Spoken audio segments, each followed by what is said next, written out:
It's day 81 of 118 days with the Tudors, and today we're thinking about 1565.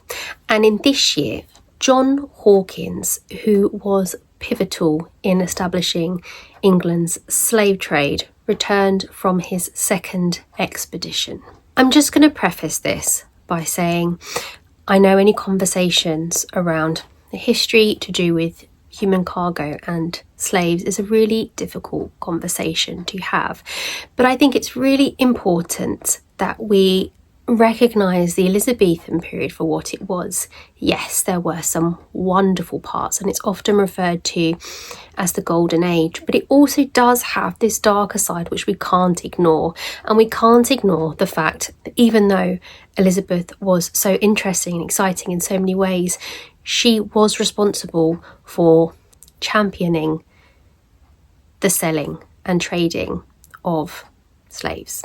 So John Hawkins is one of the most notable figures in maritime history in the 16th century, and he's also someone who is really responsible for establishing England's slave trade. He was one of a group of 4 men that were referred to as the Sea Dogs.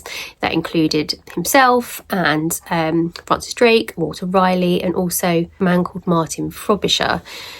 And they were really championed by the Queen. At this time, they were also encouraged to go out and loot Spanish ships, so to attack the Spanish ships and to loot them. That was very much encouraged by the Queen, and because the English Navy was so fast and so efficient, it really did reduce the power of the Spanish Navy, and this in part then led in the future to Philip II wanting to attack England and invade England. That's why we have the Spanish Armada a bit later on. Now, while several other Englishmen back into the 15th century had been dealing with slaves, it really was John Hawkins who set this about as a major kind of endeavour, I suppose. Now, he had 3 major expeditions, one from 1562 to 63, one from 64 to 65, which we're going to talk about today, and another from 67 to 68. And in total, during that time, those 3 expeditions, he captured and sold around 1,200 Africans. So today, because it fits into our time slot, I'm just going to think about the second voyage, which started on 1564 and he returned in 1565, which is our year for today.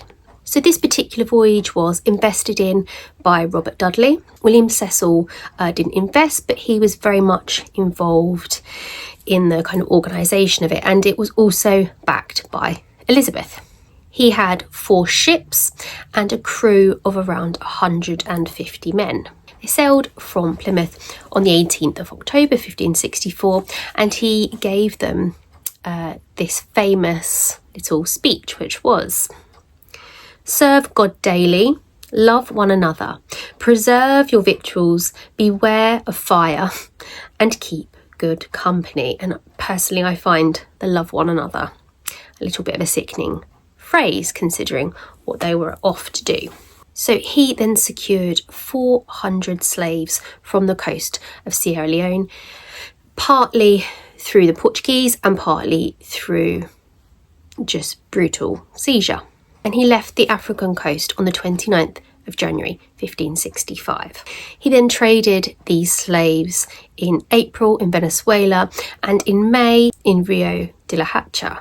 So he traded these slaves. He was paid in gold and silver and precious metals, and he actually also took orders for more slaves. He's reported as making a 60% profit on this endeavour. He arrived back home on the 20th of September 1565. He's described as having only lost 20 men, which seems like quite a callous way to describe the loss of 20 lives. So this is from his crew. He also brought back sweet potatoes and tobacco. So got him to thank for that one as well. The Queen was so pleased with him that she gave him his own crest, which featured a partially bound slave. The next year, he was readying his ships to head out once more. I truly hope that I've treated this topic with the sensitivity that it deserves. I would never want to take history away from a group of people from whom it belongs. So I'm 100% open to any feedback of anything anybody thinks I've missed out or I've not got quite right.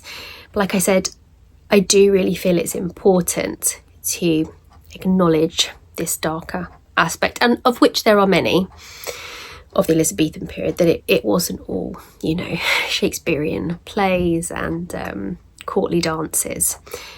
So 1565, John Hawkins returns from his second expedition and Elizabeth was very pleased. I will see you tomorrow, and actually you better pack your bags because we're going to spend the next 3 days or the next 3 years in Scotland, because there is a lot going on up there with Mary Queen of Scots. She is not having the best time, so we're going to pop up and see her tomorrow and stay for a few days. I'll see you tomorrow for that. Bye.